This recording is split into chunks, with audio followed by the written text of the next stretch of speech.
안녕하십니까. 이베스트 투자증권의 원자재와 중국 경제를 맡고 있는 최진영입니다. 이번 시간에는 올해 하반기에 있을 원자재에 대해서 살펴볼 텐데요. 자료 제목에서도 놓고 이제 알 수 있다시피 공급망에 대해서 우리가 많이들 얘기가 나옵니다. 근데 이제 중요한 점은 공급망이 재편이 되고 있는 그 과정이지만은 이거는 장기적인 방향성일 테고, 지금은 여전히 공급망에 있어서 과도기이기 때문에 우리는 지금 이 과도기인 시점에서 어떻게 원자재를 바라봐야 되는지에 대해서 좀 더 같이 살펴볼 필요가 있다라 봐주시면 될 것 같고요. 중요한 점은 우리가 원자재를 갖다 놓고 봤었을 때 지금의 단기적인 시장에서 접근해서 본다면은 원자재 여전히 저희는 매력적으로 지금부터는 좀 더 확실히 바닥을 갖다 다지면서 하반기 때는 상방에 대해서 말씀을 갖다 드리고자 하는 부분이겠습니다. 페이지 5페이지를 갖다 우리가 봐주시면요. 먼저 매크로 단에서 간략하게 말씀을 드리자면은, 소개를 먼저 말씀드리자면 저희는 원자재를 상저하고로 계속 바라보고 있습니다. 아시다시피 저희 같은 경우에는 작년 5월 달부터 원자재를 갖다가 2023년에 상저하고다 라는 식으로 말씀을 드려왔었고, 작년 연간전망 11월 달 연간전망에서도 2023년 원자재는 상저하고다 라는 식으로 접근하면서 메탈 역시도 상저하고다 라는 식으로 접근을 했었을 텐데요.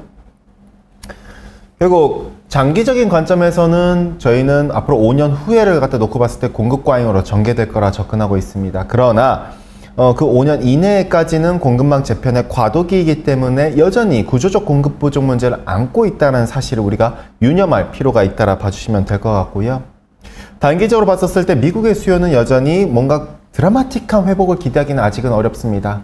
네, 여기서 중요한 점은 그럼에도 불구하고 원자재 단에서 상저하고로 접근하고 있는 이유는 바로 우리는 이제 중국에 계속해서 여전히 포커스를 갖다 두고 있다라 봐주시면 될 것 같고요.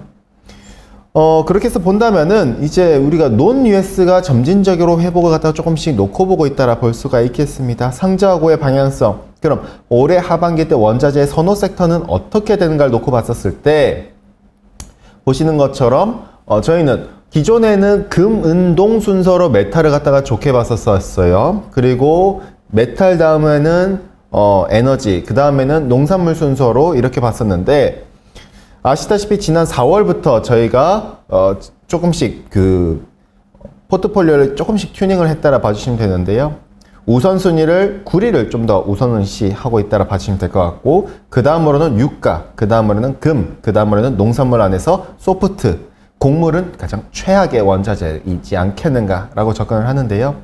중요한 점은 경기 사이클이 이제부터 회복되는 국면으로 조금씩 넘어가고 있는 그 상황에서 이제 봤었을 때 저희는 라니냐에서 엘니뇨로 전환되는 그 기상이변의 전환 국면에서 퍼포먼스가 더 좋아질 원자재들이 따로 있다라는 사실이죠. 경기의 사이클의 전환 국면에서 회복되는 상황에서 어떤 애들이 먼저 민감하게 반응할까? 그 안에서도 이 같은 기상이변의 전환 국면에서 먼저 미리 반영하려 하는 애들이 존재하지 않겠는가. 그 부분에 대해서 저희가 좀 접근을 해서 봐주시면 될 것 같고요. 저희는 일단 물가가 하락 구간은 맞습니다. 여전히 하락 구간이죠. 근데 중요한 점은 우리가 유가는 물가를 견인하기 때문에 유가 상승률을 놓고 본다면은 전년도 유가가 상고하저로 봤었고, 올해 유가를 상저하고로 본다면은 상승률은 그럼 어떻게 된다? 상반기는 하락하고 그 다음에 3분기 때는 옆으로 기다가 4분기 때는 조금씩 반등의 여지가 나오겠죠. 그럼 리플레이션에 대한 기대일 텐데, 바로 그렇기 때문에 우리는 여전히 물가가 하락되는 부분의 구간에 위치해 있지만은 물가가 다시 한 번 더 리플레이션에 대한 고민을 조금씩 다시 한번 기대해 보는 부분이 우리가 좀 지금의 하반기를 갖다가 거쳐 나갈 때 생각해야 될 부분이지 않겠는가 라고 봐주시면 될 것 같고요. 매크로 파트로 넘어가서 장기 뷰를 말씀을 드리도록 하겠습니다. 저희 장기 뷰 아시다시피 저희는 지난해 3월 달에 러시아 우크라이나 전쟁이 터진 이후에 자료를 통해서 말씀드린 바 있습니다. 원자재 시장 두 개로 쪼개질 수밖에 없다. 러시아 우크라이나 전쟁은 일종의 즉 블록화 경제를 갖다가 가속화시키는 부분이라 말씀을 드렸었고, 저희가 작년 3월 달에 전쟁 이후에 유가가 급등을 했었지만은 이는 유럽 국가들이 운송 루트를 무리하게 하려다 보니 가격이 단기적으로 튀었었던 것이고, 그러나 중요한 점은 가격은 하락할 수밖에 없다라는 관점으로 접근을 했었습니다. 왜냐? 이제 조달 루트가 두 개로 쪼개지기 때문이죠. 수요도 쪼개지고 공급도 쪼개지니까요. 그러면은 중요한 점은 이 두 개의 시장으로 쪼개진다라 볼 수 있는데 그 과정에서 에너지가 상대적으로 좀 풍부한, 원자재가 상대적으로 풍부한 지역은 러시아와 친한 친구들이겠죠. 중국이나 이런 나라들요. 반대로 미국과 친한 친구인 나라들은 원자재가 상대적으로 부족하겠죠. 그럼 이 같은 나라들은 그 부족한 부분을 갖다 해소하고자 캐펙스 투자에 들어갈 것입니다. 그럼 캐펙스 투자는 무엇이다? 당장의 공급은 아니지만 앞으로 미래의 공급, 캐펙스의 선행성을 감안하면 5년에서 7년 이후의 공급이기 때문에 결국 그 이후로 놓고 본다면 공급 과잉, 그 이전으로 놓고 보면 아직까지는 우리는 공급망 재편에 와 있기 때문에 과도기이기 때문에 즉 공급이 부족한 구간이라 볼 수가 있겠고요. 공급망과 관련해 가지고 메탈 측면에서 저희가 말씀드리자면은 이제 전통 에너지보다는 좀 더 미래 에너지, 신에너지에 대해서 관련된 소재가 무엇이다? 미래의 석이라 불리는 바로 메탈이죠. 산업금속입니다. 17페이지 봐주시면은 근데 이 산업금속 역시도 석유나 이런 전통 에너지처럼 두 개의 시장으로 저희는 쪼개질 거라 계속 접근을 하고 있습니다. 중요한 점은 무엇 때문에? 미중 갈등이 더욱더 격화되고 절대 과거대로 평화의 시대로 돌아갈 수 없기 때문에 저희는 접근하는 부분이겠고요. 결국 안보의 시대에 우리가 살고 있기 때문에 경제 논리로 세상을 바라볼 게 아니라 안보 논리로 세상을 바라볼 필요가 있다라 보고 있습니다. 17페이지 봐주시면은 미중 간의 갈등이 이제 앞으로 더욱더 격화될 수밖에 없는 이유는 중국이 그만큼 미국의 턱밑같이 쫓아왔기 때문이죠. 과거에도 그랬지만 미국은 결코 이인자를 살려두지 않았었습니다. 그렇기 때문에 더더욱 이 같은 상황이 전개될 수 있다라 볼 수 있는데 안보의 시대에 앞서 이제 살고 있다라 말씀드렸습니다. 러시아 우크라이나 전쟁 이후에 우리는 모든 것에 있어서 안보라는 수식어가 붙게 됩니다. 중국과 미국 간의 갈등에 있어서도 안보 수식어 여전히 맞다라 보고 있습니다. 중국 역시도 안보를 점점 우선시하고 있으니까요. 보시는 것처럼 당대회 때 시진핑은 결국 안보를 경제보다 훨씬 더 많이 언급을 했다라 볼 수가 있겠고 이유에 맞춰서 정책 불확실성 지수는 더욱더 커져나가고 있고 중국의 대만 침략에 대해서도 간혹가다 계속 언급을 해주고 있거든요. 이전보다 더 자주 언급되고 있습니다. 이 같은 부분 거침없어지는 중국의 군사굴기 행보에 있어서 어떻게 되느냐? 당연히 중국 이외의 지역들은 다시 한 번 더 러시아 우크라이나 전쟁의 PTSD를 불러일으킨다라 볼 수 있습니다. 즉 공급망 재편의 필요성을 자극하고 있다라 볼 수 있죠. 중국이 오히려 적을 계속 만들고 있는 꼴이라 볼 수가 있는데요. 19페이지의 표에서 보시는 것처럼 중국은 어떤 나라냐? 광산단에서는 중국이 주도한 나라가 아니에요. 그러나 중국은 재련단에서는 금속단에서 재련단은 중국이 주도하죠. 글로벌 공급을. 이 금속이 어디로 흘러가느냐? 앞서 말씀드렸던 미래의 에너지, 즉 신재생 에너지라던가 전기차에 들어가는 소재단에서 들어간다라 볼 수 있는데 바로 이 소재단들도 마찬가지로 이 배터리라던가 이런 모든 것들이 글로벌 주도 공급자가 바로 또 중국이에요. 그러면은 우리는 봤었을 때 러시아 우크라이나 전쟁이 결국 원자재에 있어서 공급망을 리스크를 안겨줬었는데 또 한 번 중국이 대만을 침공한다면 어떻게 될까? 그렇기 때문에 이번 G7 히로시마에서 G7 정상회담에서 얘기 나온 것이 바로 중국의 대만 침공 가능성입니다. 이러한 것들이 결국 공급망에 있어서 리스크를 갖다가 다시 한번 자극할 수 있기 때문에 위험을 갖다가 우리가 보험을 드는 건 나쁜 일이 아니에요. 좋은 행동이죠. 그렇기 때문에 그 보험을 위해서 중국에 대한 의존도를 최소한 줄이는 게 목적으로 전 세계적으로 될 수밖에 없는 부분이라 볼 수가 있겠고요. 미국의 IRA가 바로 그 핵심이라 볼 수 있습니다. IRA는 철저하게 내재화와 미국 범미 동맹 중심으로 생산 캐파를 늘림으로써 중국에 대한 의존도를 갖다가 줄여나가겠다는 목적을 두고 있죠. 근데 EU의 CRMA도 마찬가지로 IRA처럼 금속의 내재화이자 탈중국 전략을 갖다 말하고 있습니다. 아시다시피 EU 역시도 이 같은 CRMA 핵심 원자재법을 갖다 마련을 했는데 여기서의 핵심은 결국 리사이클링 메탈에 대해서 생산 비중을 더 높이는 것과 자체적으로 핵심 광물에 있어서 광산 개발을 투자하는 것, 그리고 재련 시설을 갖다 확장하는 것, 그리고 수입에 있어서 조달 루트를 다변화하는 것, 그리고 이 조달 루트에 있어서 원료단에서의 조달처에 대해서 광산 개발 투자까지도 지원을 한다라는, 그리고 광산 개발 프로젝트에 있어서도 심사 기간을 단축시킨다라는 이 같은 메시지를 담고 있었다라 볼 수가 있겠고요. 중국은 사실 IRA와 이 CRMA를 굉장히 걱정을 많이 하고 있어요. 왜냐? 이번 아시다시피 5월 달에 홍콩에서 열렸었던 LME 아시아 위크에서는 공급망 재평에 대한 얘기가 더 많이 나왔었습니다. 단순히 예전처럼 뭐 탄소 중립이다, 아니면 뭐 전기차나 신재생 에너지에 들어가는 금속에 대한 얘기들이라든가 이런 거에 대한 논의보다는 공급망 재편에 대한 얘기가 훨씬 더 많았었습니다. 이와 관련해서 중국 쪽 패널들은 그런 식으로 얘기했죠. 즉, 결국 IRA나 CRMA가 자신들에 있어서 어떻게 보면은 신규 공장들이 중국에서 지어질 부분들을 갖다가 중국에 안 지어지고 중국 이외의 지역, 즉 인도라든가 동남아 지역에 지어지게 될 것이다 라는 식으로 접근하면서 이쪽의 공급 캐파가 늘어나는 그림으로 전개될 수밖에 없다라는 식으로 중국 역시도 이 부분에 대해서 인정을 하기 시작했다는 것이죠. 그러면은 그렇기 때문에 중국은 중국 이외의 지역에서 공급이 늘어나는 부분에 있어서 결국 중국의 잉여 캐파가 남아돌 수 있기 때문에 감산을 통해서 수급의 밸런스를 맞추겠다라는 시진핑의 메시지가 전달이 됐었겠고요. 작년 말이었죠. 그때 중국 공산당 지도부는 2035년까지 지금의 내수 확대를 비롯해서 공급 사이드 개혁을 계속 추진하겠다, 더 연장시키겠다라 했거든요. 미래의 공급 과잉을 사전에 차단하기 위함이죠. IRA와 CRM의 역효과를요. 그러나 저는 중국의 혼자인만으로는 이제 이걸 막을 수 없는 추세이지 않겠는가라 보고 있습니다. 결국 이번 G7 회의에서 더 중요한 메시지는 바로 PGIW겠죠. 이게 무엇이냐? 밑에 하단에 있는 표를 보시는 것처럼 PGIW는 G7 국가들이 재원을 갖다가 통해서 2027년까지 6천억 달러에 가량의 재정을 갖다가 통해서 투입을 해서 사실 중국의 1대1로 같은 인프라 사업에 대항하기 위해서 인프라 투자를 갖다 남반구 이런 신흥 국가들한테 투자해주는 것이에요. 그런데 단순히 인프라를 투자하는 게 아닙니다. 여기에는 원자재와 관련해서 광산 개발이라든가 재련 시설이라든가 리사이클 메탈 시설이라든가 이 같은 유전 개발이라든가 석탄 생산 개발이라든가 이런 것들도 다 포함되고 있다는 사실이죠. 즉 원자재와 관련된 것을 갖다 투자한다. 어디다가? 남반구에 위치한 원자재 자원 부국. 그렇기 때문에 이번 G7 회의에서 초청된 국가들 갖다 살펴보면은 호주나 인도, 인도네시아, 브라질, 즉 우리가 아는 대표적인 자원 부국들입니다. 원자재 부국에 남반구에 위치한 원자재 부국들한테 투자를 확대함으로써 중국의 공급이 있는 존재 하에서 중국 이외 지역의 공급 캐파가 늘어나면 중국의 비중, 중국의 의존도가 줄어들겠죠. 이걸 갖다가 IRA와 CRM을 넘어서 바로 G7에서 이 PGIW를 동시다발적으로 추진한다라 볼 수가 있겠고요.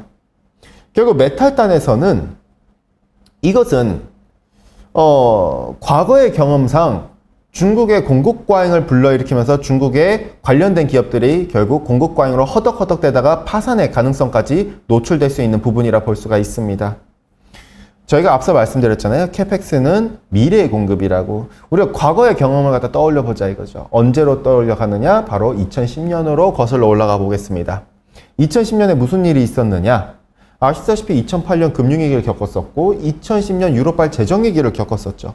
그러다 보니 선진국들은 국난을 갖다 극복해야 될 수단이 필요했습니다. 그래서 어떻게? 미국은 오바마 때 바로 Manufacturing USA, 독일은 메르켈의 인더스트리얼 4.0, 일본은 아베노믹스를 갖다가 통해서 법인세 대폭 낮춤으로써 기업들한테 더 혜택을 줌으로써 세계로 뻗어나간 공장들을 다시 불러일으켜서 자국 내에서 공급을 갖다 늘려나가는 그 계획으로 전환됐다라 볼 수가 있겠고요. 이러한 것들이 무슨 문제를 발생시켰느냐? 바로 중국에게 엄청난 타격을 안겼었습니다. 중국은 가뜩이나 수요가 안 좋은 상황에서 이들 선진국 단에서 캐파가 올라오니까 공급 캐파가 중국의 잉여 캐파가 남아 돌아버린 것이죠. 그래서 2011년 때 무슨 문제가 발생했느냐? 2011년 때 중국의 글로벌 주요 태양광 기업 중 하나였던 중국의 우시샹더가 결국 공급 과잉으로 파산을 하게 되고 중국의 태양광 기업 중에 민간 회사체 중에는 회사체 시장에서 처음으로 중국의 태양광 기업이었던 자올리솔라가 디폴트를 선언했었고 더불어서 2013년 가서는 중국의 철강 산업이 공급 과잉, 알루미늄도 공급 과잉, 연타로 맞으면서 결국 공급 과잉에 터지면서 2015년 12월 달 가서 시진핑은 공급 사이드 개혁, 즉 감산 선언을 발표합니다. 이번도 마찬가지예요. 근데 그때보다 지금은 더욱더 어떻게 보면 임팩트가 강하죠. 왜? 당시엔 주요 선진국 3개 주도로 했었지만은 지금은 보시는 것처럼 미국과 미국 FTA 체결한 동맹 중심, 그리고 유럽, 그리고 남반구 원자재 부국들까지 전반적으로 움직이려 하는 태세니까요. 이 같은 부분을 감안한다면은 우리는 미국의 프렌드 쇼어링 전략에 있어서 이처럼 공급망에 있어서의 재편, 그리고 이러한 것들은 앞으로 5년 후에 중국의 공급 과잉을 야기할 수 있다는 점, 산업금속은 이 같은 부분에 리스크에 노출될 수 있다는 장기적 뷰를 우리가 견지하고 있다라 봐주시면 될 것 같고요. 앞서 경제 파트를 갖다가 경제 담당분이 말씀을 드렸기 때문에 제 딴에선 크게 말씀드릴 부분은 제한적입니다. 다만 중요한 점은 이걸 갖다 말씀드릴 것 같아요. 그러나 장기적 뷰는 장기적 뷰고 단기적으로 우리가 놓고 보자 함이죠. 단기적으로. 즉 올해와 내년까지를 우리가 놓고 봤었을 때 지금에 있어서 원자재 시장, 공급망 재편은 맞아요. 그러나 지금은 공급망 재편의 과도기인 사실을 갖다가 우리가 유념해야겠죠. 그 공급망 재편의 과도기이면은 지금 공급 완화된 걸까요? 지금 유가가 부러진 이유. 저희는 작년 5월 달에 2022년 5월 달에 하반기 전망 자료를 통해서 유가가 125불까지 날아가고 모두가 원자재 더 갈 것이라고 주장을 했을 때 저희는 유가 아니다. 하단을 70불까지 부러질 것이다. 구리도 부러질 것이다. 라고 접근을 했었습니다. 왜?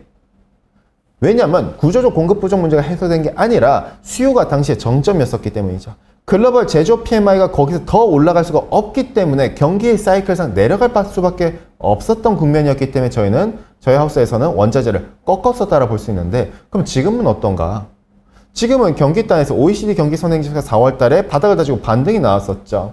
그러면 아직 미국의 수요를 기대하기는 어렵지만은 중국을 중심으로 수요가 더디지만은 부양책이 추가적으로 더욱더 강화됨으로써 나오려 하는 추세가 나와주고 있습니다. 이 같은 부분을 감안한다면은 우리는 결국 원자재 단에서 구조적 공급 문제가, 부족 문제가 아직 해소되지 않은 상황에서 공급망 재편은 지금 과도기이기 때문에 원자재는 수요가 여기서 조금만 회복된다면은 회복하는 그 그림으로 넘어갈 수 있지 않겠는가. 바로 그 차트가 이 대표적 차트라 볼 수 있습니다. 결국 제조 PMI는 원자재 제조업 경기를 갖다 다소 소폭 후행하고 이걸 선행하는 지표가 크게 두 가지죠. 첫 번째, OECD 디퓨전 인덱스인 경기 확산 지수. 두 번째, 바로 반도체 지수겠죠.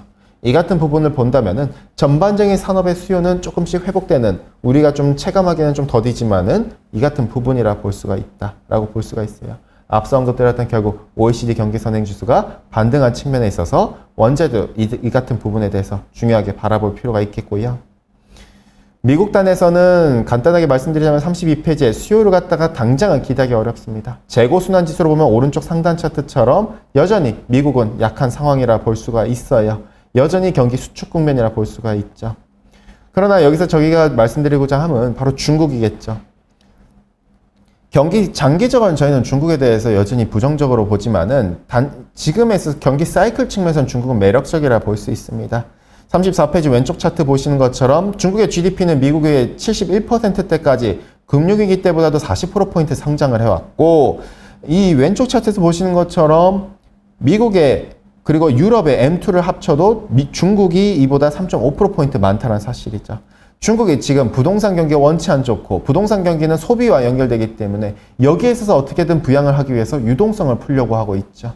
바로 이 같은 부분이 미국이 여전히 긴축 상황이지만 중국의 유동성을 풀었을 때 충격을 상쇄할 수 있는 부분에 있어서 우리가 계속 주목하고 있는 부분이라 볼 수가 있겠고요. 특히 37페이지 봐주시면은 유동성과 관련해가지고 중국은 이 같은 드라이브를 계속 걸고 있다라 볼 수가 있습니다. 이번에도 금리 인하가 또 한 번 나왔죠. 5월 달에 이미 발표를 해줬었거든요. 지난 2년 동안 과도한 유동성을 갖다가 시중에 투입하지 않겠다는 메시지를 지난 5월 달에 2년 만에 삭제했다는 사실입니다. 그렇기 때문에 예금 금리도 인하함으로써 결국 시중에 있는 유휴 자금들이 은행으로 들어온 걸 차단해서 실물 경기로 들어가게끔 차단했다고 볼 수 있겠고, 이번에 대출과 관련될 수 있는 MLF 금리도 같이 인하함으로써 대출에 있어서 유동성을 계속 어떻게든 진작시킴으로써 시장 경기를 되살리려는 조치가 나와주고 있다라 볼 수가 있겠고요. 그럼 39페이지 왼쪽 상단 차트처럼 결국 유동성은 어디로 흘러갈 수 있다? 바로 부동산입니다. 부동산 지표를 갖다가 선행하기 때문이죠. 이쪽이 살아나면은 오른쪽 상단 차트처럼 결국 부동산이 살아나면은 중국의 재정 지출의 85%는 지방정부고 지방정부의 재원의 60에서 80%는 부동산입니다. 그 부동산이 살아나면은 지방정부의 재원이 회복됐겠죠. 후행적으로. 그럼 지금은 아니지만 점진적인 회복 방향을 계속 유효하다는 점에서 4분기 때 훨씬 더 매력적일 수 있겠군요. 40페이지 상단 차트를 보시는 것처럼 중국의 통화정책 강도가 앞으로 얼마나 강해질지를 갖다 확인할 수 있는 것은 상단 차트인 중국의 크레딧 임펄스, 재정정책은 피지컬 임펄스의 합산치를 통해서 알 수 있습니다. 앞서 언급되는 대로 유동성을 갖다 풀기 시작했고 이 유동성이 부동산을 자극한다면은 후행적으로 재정정책의 여러 개 지방정부가 강화될 수 있기 때문에 그럼 크레딧 임펄스와 피지컬 임펄스의 합산치는 올라가겠죠. 이를 후행하는 게 제조업 경기고 제조업 경기를 다소 후행하는 게 원자재겠죠. 그럼 그 중심에는 중국의 부동산이 있을 테고 부동산이 이번에 다시 또 꺾인 5월 달에 모습이 나왔는데 앞으로 다시 재회복이 된다면은 원자재 역시도 다시 지금은 흔들리지만은 다시 한번 우리가 3분기 때 점진적으로 우리가 좀 방어해 나가면서 4분기 때는 더 회복될 수 있는 부분으로 접근해야 되지 않겠는가라고 볼 수가 있겠고요.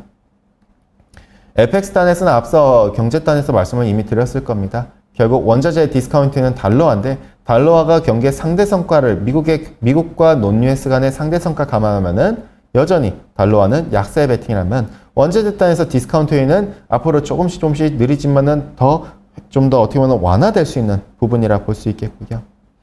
원자재는 결국 경기를 다소 후행하는 자산입니다. 보신 것처럼 상단 차트에 OECD 경기 선행지수는 이번에 4월 달에 반등이 나왔어요. 근데 과거에도 놓고 보면은 반등이 나왔다 해서 원자재 바로 반등 안 했어요. 좀 시차를 두고 반등했다는 사실이죠. 그렇기 때문에 이번 역시도 동일한 스킴이라고 보시면 될 것 같고요. 더 중요한 사실은 기상이변의 전환 국면에서 앞으로 회복에 있어서 먼저 회복될 애들이 따로 별도로 있다는 사실입니다. 아시다시피 라니냐가 가고 이제 엘니뇨가 가고 있죠. 라니냐 때는 어떤 원자재들이 좋은가? 유독 화석연료 애들이 좋습니다. 왜냐? 추운 강추위를 갖다가 겨울철에 몰고 오는 게 바로 라니냐기 때문에 북반구에. 그럼 남방수에 올라가기도 전력의 최대 수요처는 남방이고 근데 또 전력의 대부분 전력 조달원은 석탄과 천연가스죠. 그렇기 때문에 그동안에 지난 3년 동안 라니냐 동안 이들이 좋았던 건데 그리고 곡물도 마찬가지로 좋았던 건데 그러나 엘니뇨 때 같은 경우에는 오히려 공급 차질의 가능성까지 놓고 본다면은 굴이나 리튬도 해당될 수 있겠고 그리고 원당 커피, 코코아 같은 소프트 자산도 공급 차질에 노출된다라 볼 수가 있습니다. 이처럼 우리는 개별적인 원자재에 있어서 이렇게 좀 기상이변과도 같이 맞물려서 경기도 경기고 구조적 공급 보증 문제도 있지만은 기상이변과 같이 맞물려서 시장을 바라볼 필요가 있다라 봐주시면 될 것 같고요. 바로 개별 그래서 원자재로 넘어가도록 하겠습니다. 유가는 패스하도록 하고요. 산업금속으로 넘어가도록 하겠습니다. 자, 금속은 저희는 이미 바닥은 확인됐다라고 접근하고 있습니다. OECD 경기선행지수는 이미 반등이 나와줬고 이제부터 원자재는 이를 다소 후행하기 때문에 바닥에 근접한 게 아닌가라 접근을 하고 있는데요. 장기적인 메탈의 뷰를 말씀드려야 될 것 같아요. 장기적으로는 어떻게 보느냐. 앞서 서두에서 매크로단에서의 부분과 거의 큰 차이는 없습니다. 저희는 당장은 메탈은 공급 부족이지만 앞으로 5년으로 보면은 공급 과잉이 시달릴 거라 보고 있습니다. 많은 이들이 전기차나 신재생에너지나 전력망이나 그리고 탄소 중립 따른 정책 규제 때문에 금속 가격이 계속 우상향할 것이라고 접근을 해요. 계속해서. 근데 과연 이게 말이 되는가? 뭐 광산이 부족하다 이런 얘기들 많이 하세요. 저는 대부분 동의는 합니다. 일부는. 그러나 탄소 중립이라는 정책이 메탈의 수요 구조에서 전력망이라던가 탄소 중립을 해낼 수 있는 전력망이나 신재생에너지 그리고 전기차에 들어가는 금속의 비중을 늘렸다면은 탄소 중립 정책은 다시 반대로 공급 구조의 개혁을 나타낼 수 있다는 거거든요. 공급 역시도 변화가 야기될 수 있다라 볼 수 있습니다. 어떻게? 바로 리사이클링 메탈이죠. 저희는 지난 몇 년 동안 계속 이 부분한테 지적을 했었고 올해 1월 달에는 리사이클링 메탈의 굴기라고 접근을 해서 말씀드린 바 있었습니다. 거기에서 발췌된 내용이라 볼 수가 있겠는데 63페이지 봐주시면은 결국 전통 방식인 1차 지금 즉 광산에서 재련 방식으로 생산된 금속은 탄소 배출량이 당연히 높겠죠. 그러면은 탄소 중립 정책 하에서는 공급의 일부는 제한될 수가 있어요. 과도기 상황에서. 그러면 제한되는 부분에 있어서 공급은 줄어든다면 가격은 P는 어떻게 되죠? 올라가야 되죠. 그런데 그 과정에서 공급의 개혁이 일어날 수 있다는 사실입니다. 바로 리사이클링 메탈이죠. 재활용 금속입니다. 결국 1차 지금의 공급이 줄어든다면 2차 지금 리사이클 메탈의 공급이 늘어날 수 있으면은 전체 공급은 늘어난다는 방향이겠죠. 지금은 아직 과도기이지만은 앞으로 미래로 보면은 이 같은 상황이 연출될 수 있다라 볼 수가 있겠고요. 앞으로 내구 연수가 도래될 금속 제품들이 더 많아진다면은 그 재활용률은 높아지게 되고 금속 단에선 그러면은 공급 구조가 점점 리사이클 비중이 늘어나가는 구조로 바뀔 수 있다라는 관점에서 공급의 변화가 야기될 수 있다는 점을 저희가 계속 누누이 말씀드릴 수 있겠고요. 광산들은 분명 투자가 부족한 건 맞습니다. 일단 보시는 것처럼 광산의 지금의 현재의 공급을 나타내는 건 TC일 수 있겠죠. 그리고 글로벌 공급 증감률과도 같은 맥락에서 볼 수 있습니다. 근데 이를 선행하는 게 바로 광산들의 캐펙스 투자고 이 투자를 또 선행하는 게 바로 광산기업들의 마진이겠죠. 그러면은 이것들이 전부 다 선행적인 측면에서 접근을 하자면은 앞으로 2030년 이후까지도 더 늘어나야 되는 공급은 방향성입니다. 그런데도 광산기업들은 투자에 미온적이에요. 어째서 미온적인가? 몇 가지 예가 있는데 이유는 첫 번째, 바로 포퓰리즘입니다. 주요 광산이 매장되어 있는 구리로 예를 들면 칠레나 페루가 있겠죠. 근데 칠레나 페루는 대표적으로 포퓰리즘에 이런 문제가 되고 있는 나라일 수 있겠는데 아시다시피 칠레 정부 같은 경우에는 정부 자체가 좀 더 좌파 성향에 가깝습니다. 그러다 보니 자기들의 복지 정책을 위해서 원래 광산 기업한테 걷어들이는 세금은 광산으로 인해서 피폐해진 환경을 다시 보존하기 위한 방법으로 투입돼야 돼요. 근데 이 세금을 거기보다는 이런 좀 더 뭔가 복지 차원에서 보조금 주고 이런 정책으로 많이 좀 악용하는 부분, 바로 이 같은 포퓰리즘이라 볼 수 있는데 광산 기업은 그럼 어떻게 되죠? 증세가 되면은 기업은 바보가 아닙니다. 결국 투자를 갖다 줄일 것이라는 고민을 하게 되는 것이죠. 왜냐? 부담이 더 커지는 거니까요. 두 번째, 페루도 마찬가지입니다. 페루는 물론 이전 전 대통령이 광산 국유화다, 세법 개혁해가지고 광산한테 세금 다 걷어들이겠다, 이런 식으로 얘기를 했었는데 탄핵당하면서 완전 무산됐죠. 근데 이제 중요한 점은 여전히 이들 역시도 계속해서 전국단에서 완전 해소됐다고 보기는 어렵습니다. 더불어서 시민단체가 여전히 불법적으로 도로를 점거한다라던가 광산에 있어서 개발을 좀 제한하는 부분들이 여전히 광산단에선 투자에 있어서 보수적으로 만드는 부분이라 볼 수가 있겠죠. 또한 자원민족주의 역시도 같은 선상에서 불확실성을 자극합니다. 일부 리튬 같은 경우에는 아르헨티나를 비롯한 일부 국가들이 일종의 리튬 협의체 오펙 같은 걸 갖다가 구성을 하려고 하고 있고 인도네시아도 니켈과 관련된 오펙 같은 니켈 이런 협의체를 만들려 하는 얘기들이 계속 나와주고 있죠. 이런 것들은 그럼 한마디로 오펙이 창설됐었을 때 무엇이었느냐? 아시다시피 1960년대에서 1980년대 그 사이 구간 때 원래는 석유 시장 같은 경우에는 세븐 시스터즈라 불리는 기업들이 석유 기업들이 가격을 주도했었어요. 그러나 이후에 오펙이라는 것 갖다가 산유국들이 만들고 이를 통해서 에너지 기업들을 갖다 에너지를 갖다가 다 유전들을 국영화를 갖다 시킴으로써 국유 기업들, 아람코라든가 이런 애들이 등장함으로써 민간 기업들의 패권이 점점 무너져 버렸었거든요. 그러면서 이 유가를 갖다가 일부 소수의 산유국들 카르텔이 가격을 좌우하는 형태로 다시 재바뀌었었습니다. 이런 것처럼 지금의 이 같은 오펙 같은 리튬이라든가 오펙 같은 니켈의 협의체 창설 가능성을 구상이 언급되고 있다는 것은 한마디로 광산 국유화를 언급하는 거나 다름없겠고 이 같은 부분들은 광산기업단에서는 굉장히 위협적인 부분이라 볼 수가 있겠죠. 이 역시도 추가적인 투자를 갖다가 어떻게 보면 제약을 주는 부분이라 볼 수가 있습니다. 근데 더 중요한 점은 뒤늦게 캐펙스 투자에 나선다 하더라도 실제 채굴까지의 긴 시차도 문제란 사실이죠. 왼쪽 차트를 봐주시면은 일단 기본적으로 캐펙스 투자가 줄었었어요. 적었었어요. 왜냐?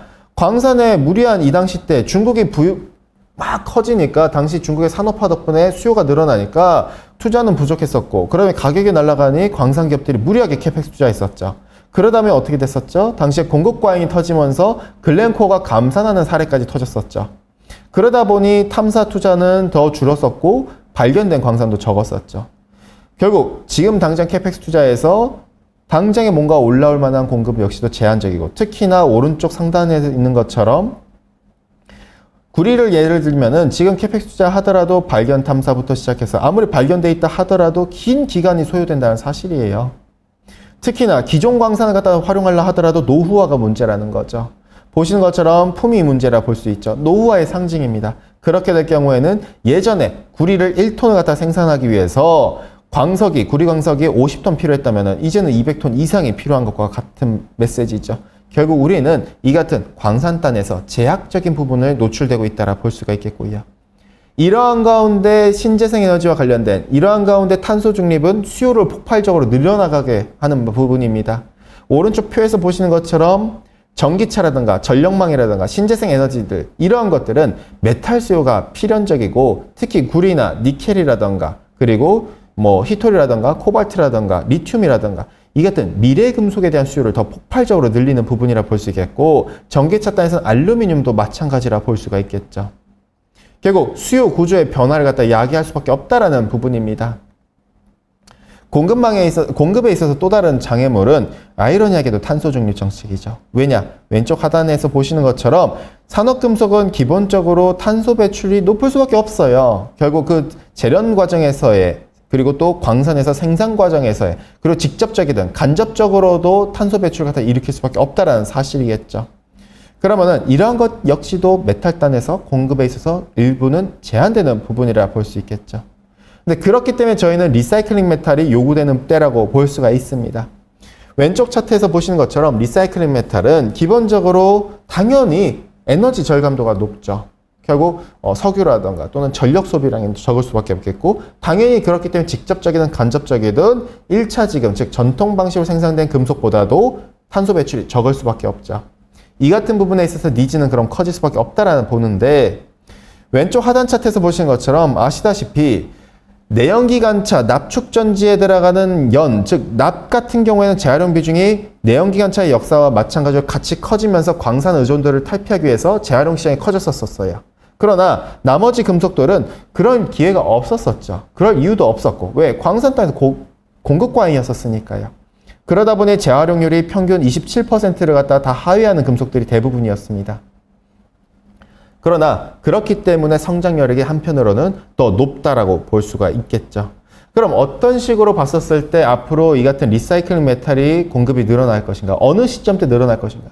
저희는 최소 못해도 2025년에서 2030년 사이 때 이 리사이클링 비중, 이 리사이클링 금속 통한 즉 재생동이나 이런 금속들의 공급 비중이 앞으로 더욱더 폭발적으로 늘어날 거라 보고 있는데요. 이유는 근거를 살펴보기 위해서 두 가지를 살펴봐야 됩니다. 첫 번째, 결국 재활용 금속의 원료는 스크랩입니다. 이 스크랩은 어딘가에서 폐기물을 갖다 통해서 뽑아낸 것들이죠. 그럼 이 폐기물들은 내구연수를 살펴봐야 돼요.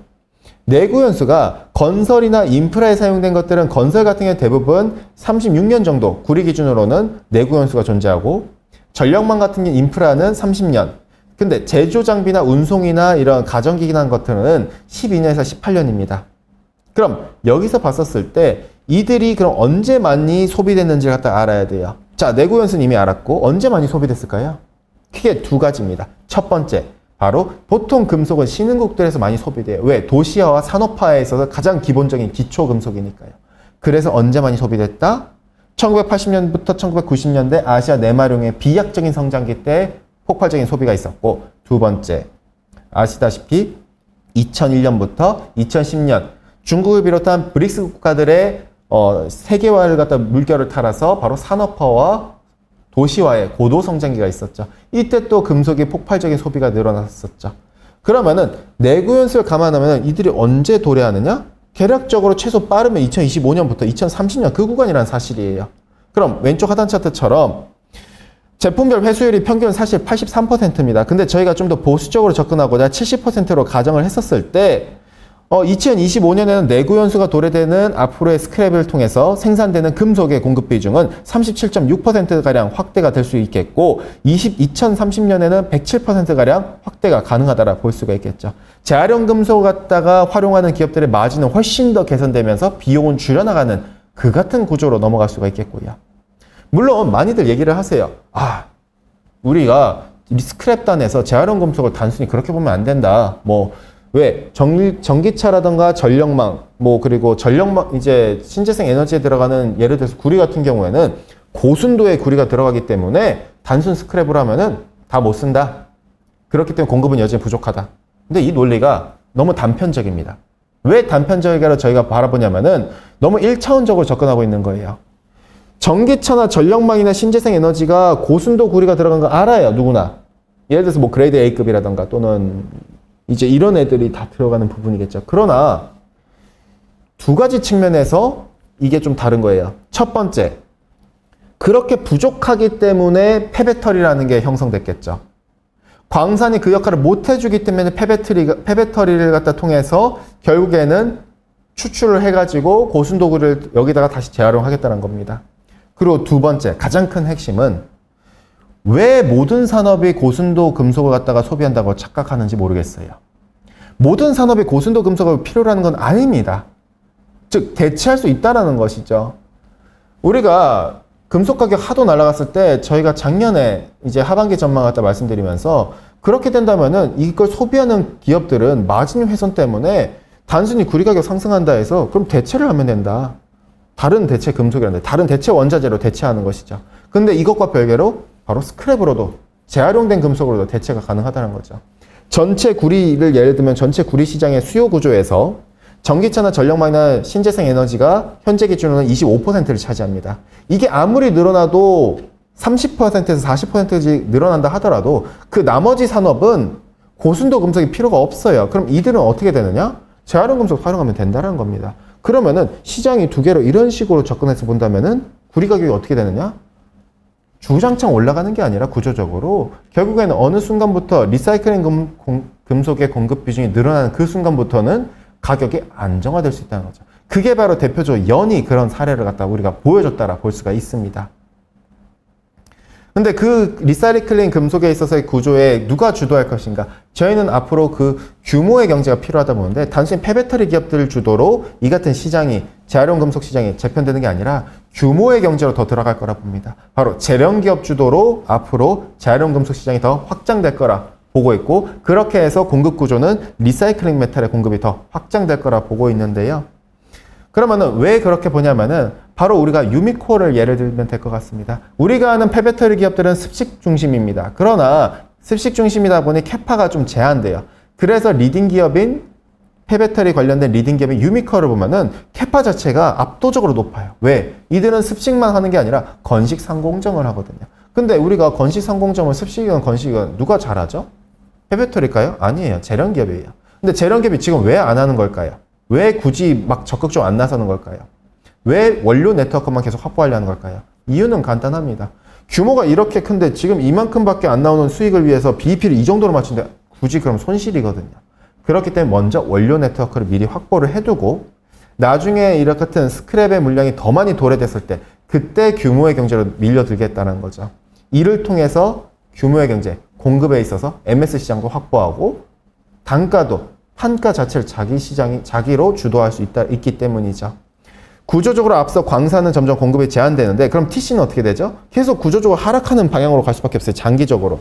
그럼 재련 기업들은 마진이 계속 스퀴지 되기 때문에 줄기 때문에 살기 위해서 이 같은 자기들이 원래 할 줄 알던 재활용금 시장으로 더욱더 본격화돼서 뛰어들 수밖에 없고 이것뿐만 아니라 자기들이 잘하기 때문에 결국 밑에 다운스트림 단에서도 자기들이 하고 싶어 할 수 있는 그런 산업까지도 뻗어나가면서 영위하게 되는 결국 그럼 구조적으로 공급은 어떻게 된다?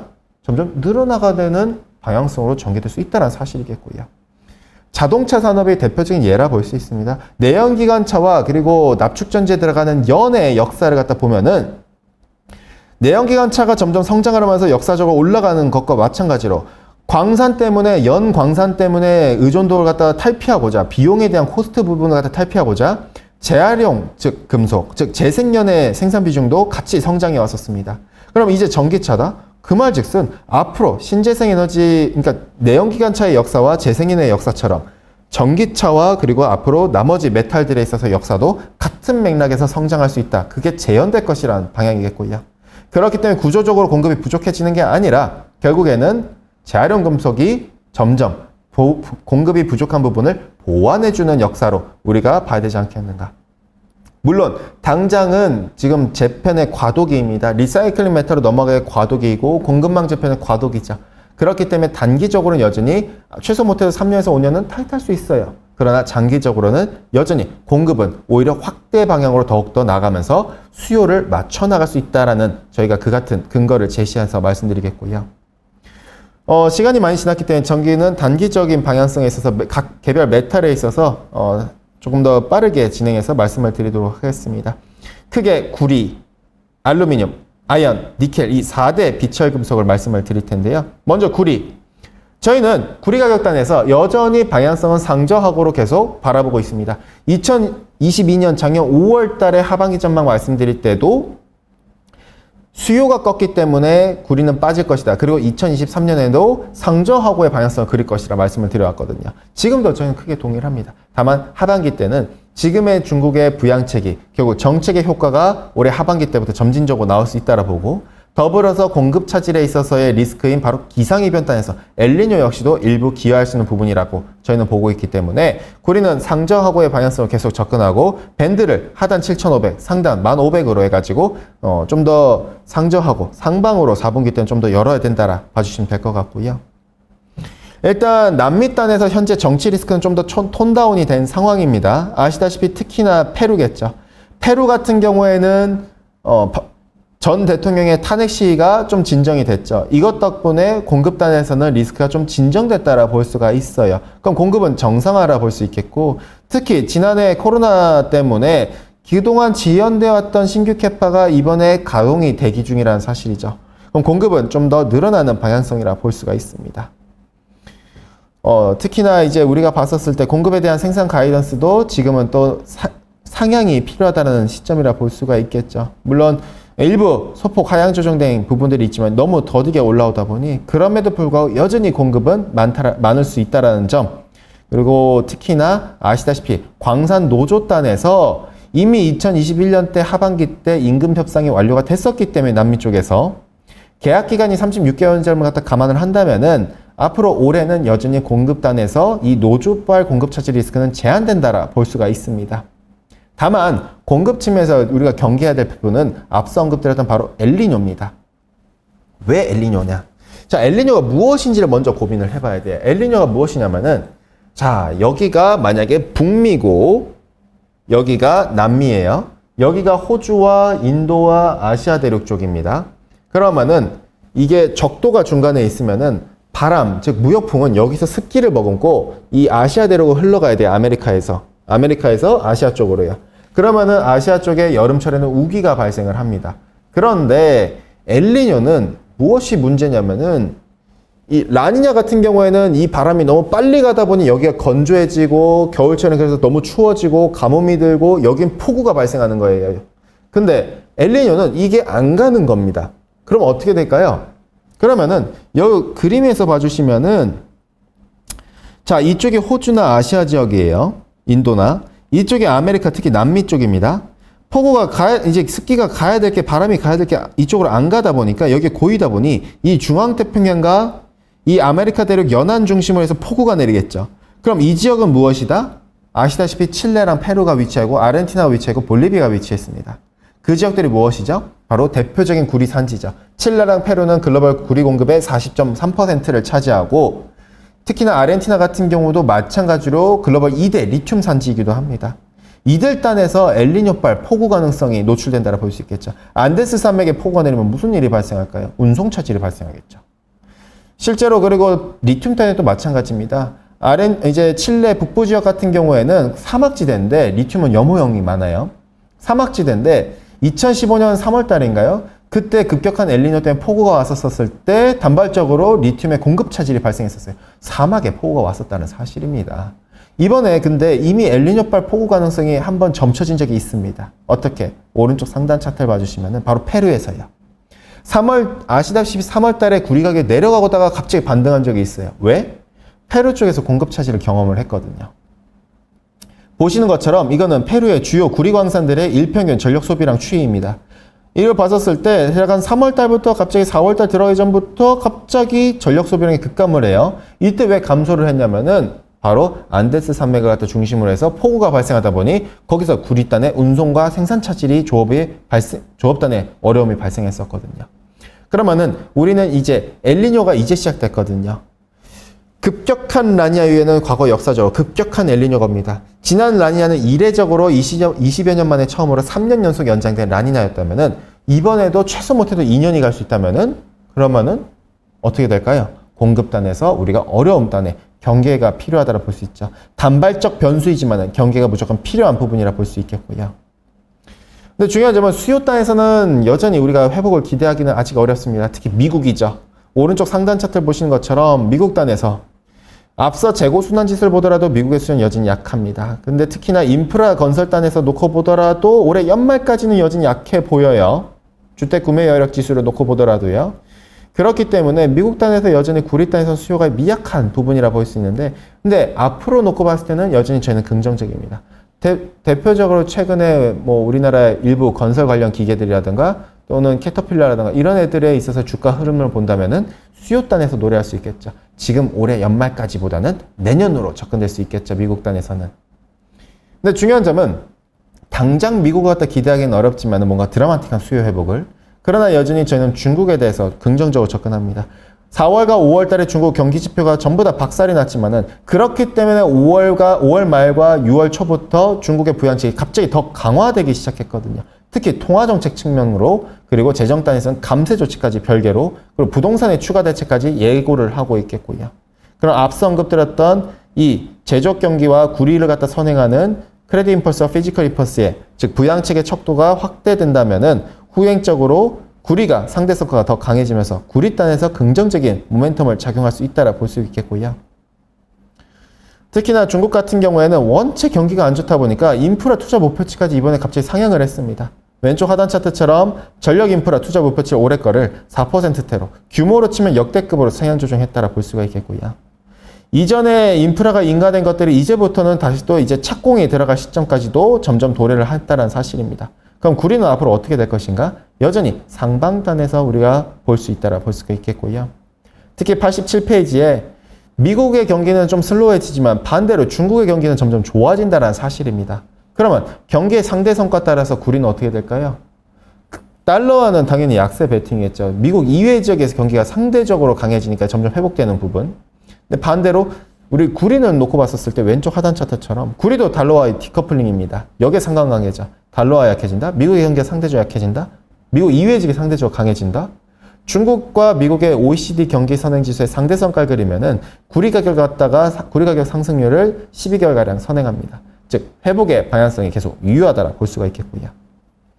수급은 사실 여전히 저희는 공급 무익단에서 리스크에 노출되어 있긴 합니다. 다만 수급단에서는 여전히 다시 조금씩 구조 자체가 조금 어떻게 보면은 공급 무의가 계속 축소될 수 있는 그 그림으로 계속 접근하고 있다라 볼 수가 있겠고요. 그럼 프리미엄은 어떻게 될 것인가? 프리미엄은 다시 연말로 갈수록 점진적 반등은 계속 맞다라 보고 있습니다.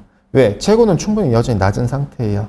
특히나 이 과거를 놓고 봤었을 때도 비교해서 보더라도 전년보다도 재고가 낮은 수준이죠. 이 상황에서 미국 이외지역의 수요가 조금씩 회복된다. 구조적 공급 부족 문제와 더불어서 엘니뇨발 이슈에 대해서 우리가 고민해야 되고, 특히 계절성을 감안하면은 계절적으로 연말로 갈수록 재고는 어떻게 되죠? 감소되는 추세입니다. 그럼 계절성에 따라서 프리미엄은 과거 때도 그랬지만 그럼 반등하는 그림들이 나올 수 있다라고 볼 수가 있겠고요. 바로 알루미늄으로 넘어가도록 하겠습니다. 알루미늄은 저는 구리보다 상태 성과는 약할 것이라 계속 접근을 하고 있습니다. 왜냐? 바로 중국의 부담스러운 어떻게 보면 공급 구조의 변화와 이에 따른 공급 때문이라 볼 수가 있겠는데요. 알루미늄 단에서 가격의 레인지는 하단 2000, 상단은 2700인데 점진적 회복이지만은 구리보다 상당히 더디게 회복될 거라 접근하고 있습니다. 바로 그 중국 때문이라 볼 수가 있겠고요.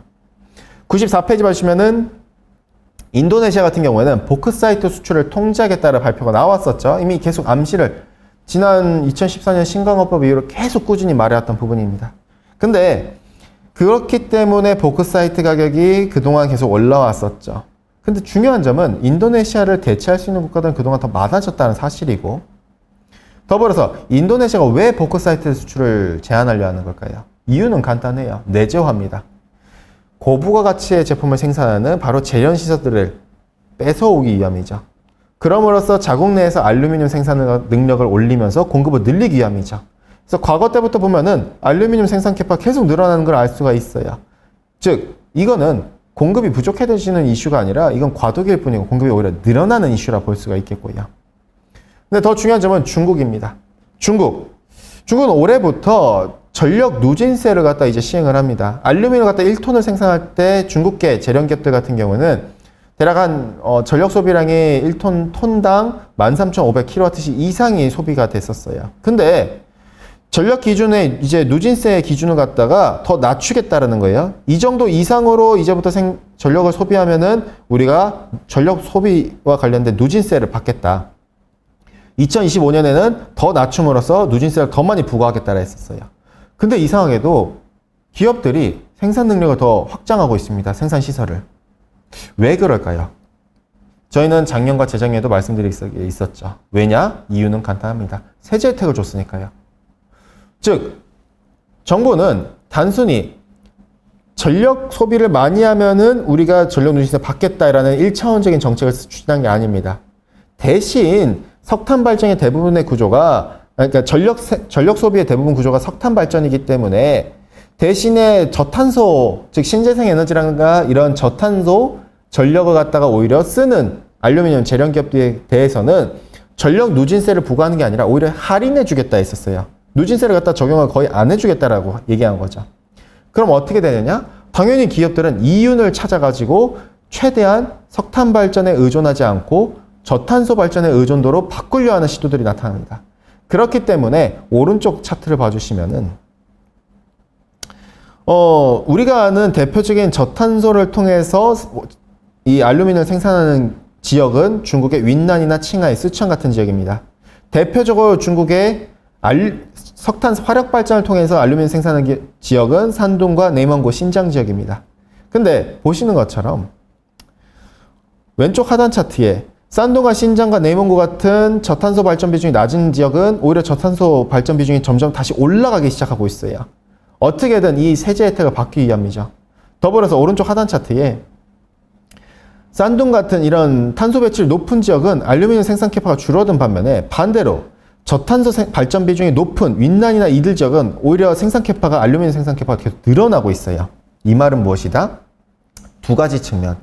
결국 세제 혜택을 받고자 석탄 발전 의존도가 높은 지역에서는 생산 캐파를 갖다 굳이 더 안 늘리고 오히려 저탄소 발전 비중이 높은 지역으로 옮기면서 신규 캐파가 늘어나다 보니 공급이 오히려 더 늘어난 현상이 발생하고, 두 번째, 기존에 있었던 지역들조차도 세대 혜택을 갖다 더 받기 위해서 저탄소 발전 비중, 즉 신재생 에너지라던가 이 같은 저탄소 발전 비중을 늘려나가는 이 같은 시설에 캐펙스를 투자하는 효과가 발생하고 있다라 볼 수가 있겠죠.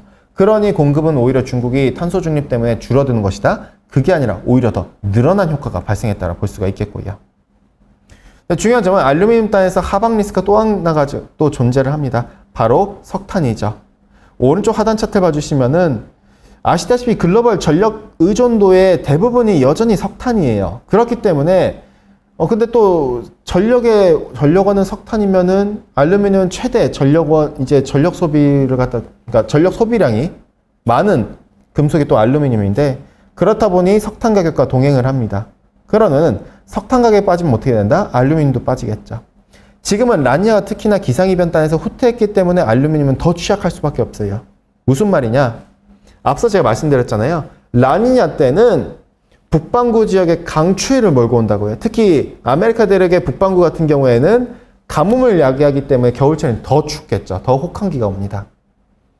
평년보다 온도가 더 내려가는 국면이었겠죠. 그래서 난방 수요가 높아서 석탄이나 천연가스 수요가 더 높을 수밖에 없었고, 이들단의 수요가 높다 보니 가격은 높을 수밖에 없었습니다. 근데 지금 엘니뇨죠. 전력의 최대 수요처는 난방이기 때문에 냉방이 아니에요. 냉방은 사실 난방과 비교하면 솔직히 터무니없이 낮습니다. 근데 평년의 기온이 낮아진다면은 전체적인 구간에서 석탄과 천연가스는 여름철 냉방 수요 때는 잠깐 반응할 수 있지만 평년단에서 있기 때문에 온도가 높아지는 부분이 있기 때문에 석탄과 천연가스는 더 높아지기 어렵다면은, 제한된다면 알루미늄 역시도 상당히 제한되는 부분이라 볼 수가 있겠죠. 그나마 유럽 쪽에서 공급을 일부 상쇄하는 부분은 있다라 볼 수가 있습니다. 아무리 석탄과 천연가스 가격이 내려가고 전력 가격이 내려간다 하더라도 유럽 같은 경우 오른쪽 상단 차트처럼 여전히 이걸 통해서 알루미늄 생산하기에는 상당히 비용이 부담이 많거든요. 왜냐? 중국과 다르게 전력 투입량이 유럽계들은 대부분 13,500kWh대가 아니라 이것보다 더 높은 14,000에서 14,500kWh 이상대입니다. 그래서 비용단의 문제가 있다 보니 생산이 알루미늄은 유럽 쪽에서 원활하게 올라온 게 좀 제한적이다 보니 이 같은 부분이 그나마 어떻게 보면은 공급을 일부 상쇄해주는 효과라 볼 수가 있겠죠. 수요 단에서는 앞서 마찬가지 비슷합니다. 미국 쪽에서 수요가 좀 여전히 둔화된 부분이 있는데 중국 쪽에서 회복되는 그림에 있어서 계속 우리가 본다면은 디맨드 단에서, 그럼 수급 단에서는 공급 우위는 맞지만은 그 우위 폭이 점점 축소되는 방향이지 않겠는가? 그러면은 프리미엄 단에서 놓고 봤었을 때 프리미엄, 근데 저는 좀 구리랑 조금의 차이가 있다면은 지역별로의 차이가 좀 두드러질 것 같아요. 결국 어떻게 보면은 유럽 같은 경우에 기존에 러시아 거를 갖다 많이 소비를 했었죠. 근데 러시아께 이제는 그러니까 제재가 들어간 건 아니지만은 좀 회피하려는 이 같은 그림들이 나오고 있어요. 유럽계 기업들이 굳이 러시아 걸 안 쓰는. 그러다 보니 어떤 문제가 발생하느냐? 유럽의 프리미엄은 여전히 레벨 자체가 높다라는 거고, 반대로 아시아 지역 같은 경우에는 수요가 점진적으로 회복되면은 올라갈 수 있겠죠. 그러나 좀 상당히 아시아 지역은 프리미엄이 제한적일 수밖에 없는 이유는 바로 유럽이 안 쓰기 때문에 아시아 지역의 러시아산을 갖다 쓰기 때문이죠. 그럼으로써 어떻게 되느냐? 중국만 하더라도 우리나라도 최근에 러시아산 이제 알루미늄을 갖다가 수입해가지고 다시 재판매하는 그런 그림들을 갖다 제가 전해드린 바 있는데, 마찬가지로 중국도 마찬가지라 볼 수가 있겠고요. 그 말즉슨 아시아 지역에 있어서 프리미엄에 상당히 제한된다. 즉 프리미엄 조금씩 회복되는 건 맞지만은 지역별로 차별화된 부분은 우리가 좀 유념할 필요가 있다라 봐주시면 될 것 같고요. 바로 아연으로 넘어가도록 하겠습니다. 아연 같은 경우에는 유럽의 공급이 재확인됐죠. 유럽의 공급이 회복되는 게, 저희는 작년 연간 전망을 통해서 유럽의 아연 공급이 회복될 것이라 접근을 했었어요. 그렇기 때문에 아연 가격에 있어서 유럽이 좀 상단 계속 제한하는, 막는 효과로 놓고 봤었는데요. 아연 가격 같은 경우에는 톤당 하단 2100, 상단 3200으로 접근을 하고 있습니다. 아연 여전히 취약한 메탈이 맞고, 특히 가격의 상단을 갖다가 계속 막아주는 존재는 유럽이다라 볼 수가 있는데, 광산단에서는 예상보다는 좀 더디지만 어쨌든 회복은 유효합니다. 페루 쪽에서 정치 리스크 해소됐고, 중국은 리오프닝이기 때문에 광산단의 조업은 점점 정상화 방향이겠죠. 다만 중요한 점은 유럽입니다. 근데 앞서 언급된 부분과 조금 차이가 있죠. 왜냐? 아니 아까 알루미늄은 유럽이 여전히 공급이 회복되는 게 제한적이라 했는데 어째서 아연은 괜찮으냐? 전력 소비량의 차이입니다. 알루미늄은 전력 소비량이 1톤당 14,500kW 이상이라면은 유럽이, 반대로 아연 같은 경우는 3,700kW대거든요. 그러다 보니 굳이 이 같은 전력 소비량이 이만큼 많지 않기 때문에 마진이 오른쪽 상단 차트처럼 개선이 쉬웠다는 사실이죠. 왼쪽 하단 차트에 TC가 최근에 하락한 이유는 공급 차질 때문이 아니라 유럽의 공급이 정상화됐기 때문에 TC가 하락한 것이죠. 그렇기 때문에 우리가 본다면은 유럽의 공급이 가격의 상단을 계속 막아주는 부분이라 볼 수가 있겠고요.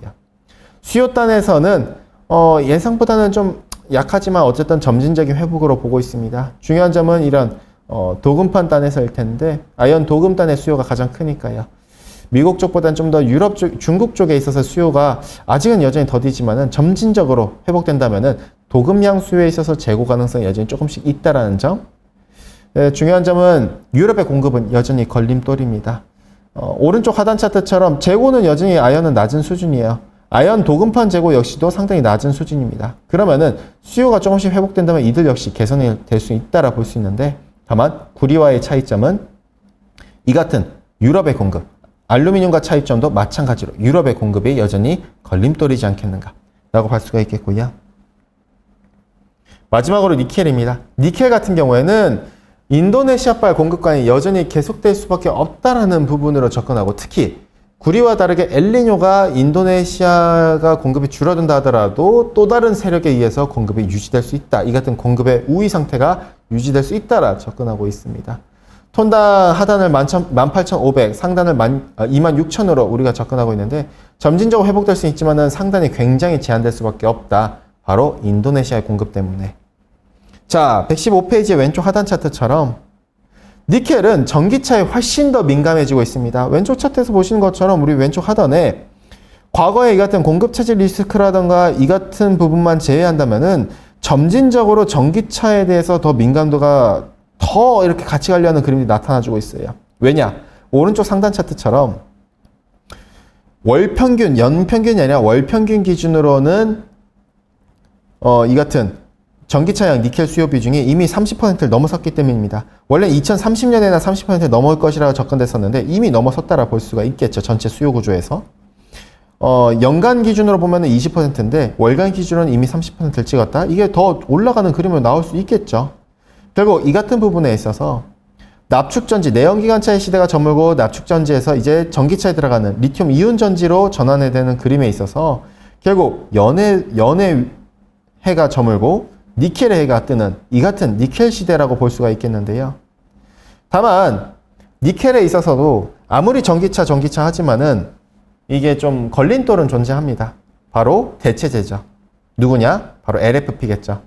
니켈 가격이 너무 높으면은 소비자들 단에서는 부담이 될 수밖에 없죠. 그러면은 가격 전가할 때도 부담스러울 수 있기 때문에 그렇기 때문에 니켈의 의존도가 낮은 LFP대로 일부 항목들이 대체가 된다면은 결국에 이 부분이 니켈의 가격을 상단을 제한할 수밖에 없다는 점. 저희가 2021년 때도 이 같은 부분을 갖다 말씀드린 적이 있는데 전쟁 전에 이 부분은 계속 유효할 수 있다라 볼 수가 있겠고요. 스테인리스 강단의 수요향은 분명 아직까지는 약하지만 이제 회복은 여전히 유효합니다. 근데 이제 스테인리스 단에서 재고 단에 여전히 조금 높은 부분이 조금 아쉽긴 해요. 이 같은 부분. 그렇기 때문에 좀 니켈 단의 수요는 여전히 약한 부분. 특히나 인도네시아의 공급이 문제일 텐데 아시다시피 인도네시아는 니켈의 공급을 계속 확장하는 부분으로 넘어가고 있습니다. 인도네시아는 어떤 식으로 니켈의 공급을 갖다 확장하냐면은 2014년 우리가 신강업법이 발표됐을 때를 기억해 보자 하죠. 이때 신강업법이 발표됐었을 때 니켈의 광석의 수출을 갖다가 금지를 해버립니다. 그래서 니켈 가격이 급등을 했었어요. 물론 러시아가 우크라이나 크림반도를 갖다가 침공하면서 돈바스 전쟁이 발생하면서 그러면서 니켈 가격이 또 올랐었던 부분도 있긴 하겠지만서도요. 근데 뒤이어서 중국의 재련 기업들이 인도네시아의 생산시설로 이전을 갖다가 발표를 하면서 니켈 가격이 진정됐죠. 인도네시아는 이 같은 원료를 갖다가 주도하면서 수출을 갖다가 글로벌 최대 니켈 생산자인 인도네시아가 수출을 중단한다 발표하니까 고부가 가치 제품이었던 니켈 재련 시설을 갖다가 흡수하는 방식으로 전개하면서 오히려 니켈의 공급은 늘어나는 방향으로 전개가 됐었습니다. 근데 이번에도 마찬가지예요. 중국의 칭샨이 2020년 3월 달이었나요? 그때 MPI 통해서 전기차에 들어갈 수 있는 니켈 매트를 갖다가 개발에 성공했다라고 하자마자 인도네시아가 즉각적으로 MPI나 페로니켈에 대해서 증설을 제한하면서 동시에 수출 관세 인상을 갖다 검토한다 발표했습니다. MPI나 페로니켈이 너무 저부가 가치다라는 게 목표이고 이를 통해서 고부가 가치 제품인 니켈 매트라든가 전기차 소재에 들어가는 전기차 완성체라든가 이런 생산시설을 다 자국 내로 유치를 갖다 하기 위한 또 한 번 조치를 갖다 내걸었다라 볼 수 있겠는데요. 이러한 것들이 니켈 매트라든가 이들 단에서의 생산 캐파를 오히려 늘림으로써 결국 앞으로 봤었을 때 공급 캐파가 신규 캐파가 이같이 늘어나는 추세. 그럼 공급이 늘어난다면 가격은 어떻게 된가? 상단이 계속 제한될 수밖에 없는 그림이라 볼 수가 있겠고요. 인도네시아는 과거 MPR랑 페로니켈 단에서의 역사가 말해줍니다. 앞으로 니켈 매트라든가 MHP 같은 경우에는 이 같은 투자 확대를 통해서 MPR을 갖다가 지금 투자 통제를 갖다 하고 있는데 사실상 기업들이 불가피하게 해외에 있는 기업들이 인도네시아로 투자를 확대할 수 있게끔 그 같은 환경을 마련하는 거죠. 그렇게 본다면은 중국의 그럼 니켈 매트 단에서도 마찬가지로 생산은 제한된다라 볼 수가 있겠고요. 즉 인도네시아는 자국 중심의 니켈의 이런 전기차 공급망의 구축을 하겠다라는 것입니다. 즉 중국한테 그러한 것들을 다시 더 뺏어오겠다는 방향성이라 볼 수가 있겠고요. 중국이 주도하는 현재로는 니켈 매트 MHP 공급이다라 볼 수 있는데 글로벌 공급의 대략 한 71%가량을 중국계가 점유를 하고 있습니다. 그러나 결국 이 같은 부분이 MPI처럼 인도네시아 주도로 바뀔 수 있다는 거죠. 신규 캐파는 점점 중국은 줄어들 수밖에 없는 그림일 테고 앞으로의 이 같은 MPI의 역사처럼 중국 주도로 니켈이 계속 끌어오다가 공급을 인도네시아가 뺏음으로써 인도네시아 공급이 중국을 압도한 것처럼 황산 니켈 단에서도 앞으로 인도네시아가 점점 주도하면서 중국의 공급은 제한되고 신규 캐파는 인도네시아에서 더 늘어나면서 폭발적으로 그러면은 공급은 점점 확대되는 방향으로 놓고 볼 수 있다라 볼 수가 있겠고요. 물론 단기적으로 인도네시아 단에서 엘니뇨발 생산 차질 가능성은 존재합니다. 앞서 언급드린 대로 엘니뇨 때는 아메리카 대륙의 연안에 위치한 이 습기가 바람이 아시아 대륙 못 간다 말씀드렸어요. 그럼 이쪽엔 폭우가 발생하고 반대로 아시아 대륙과 호주나 동남아에서 인도에서는 가뭄이 야기되는 것이죠. 평년보다 온도가 그럼 올라간다. 쪽 아시아 지역은 더 건조해진다라 볼 수가 있습니다. 근데 중요한 점은 인도네시아는 그러면은 니켈단에서 즉 재련 시설과 같이 되어 있는 애들이 많단 말이죠. 광산도. 그럼 공업용수 부족 문제 때문에 조업단에서 문제가 발생할 테고 재분 과정에서도 문제가 발생할 수밖에 없어요. 그러나 인도네시아에서 엘니뇨파 생산 차질이 발생한다 하더라도 필리핀 글로벌 2대 니켈 생산자인 필리핀이 이를 상쇄할 수 있다는 사실이죠. 필리핀은 주요 니켈 생산처와 그 다음에 주요 수출처가 수리가오 지역에 위치해 있습니다.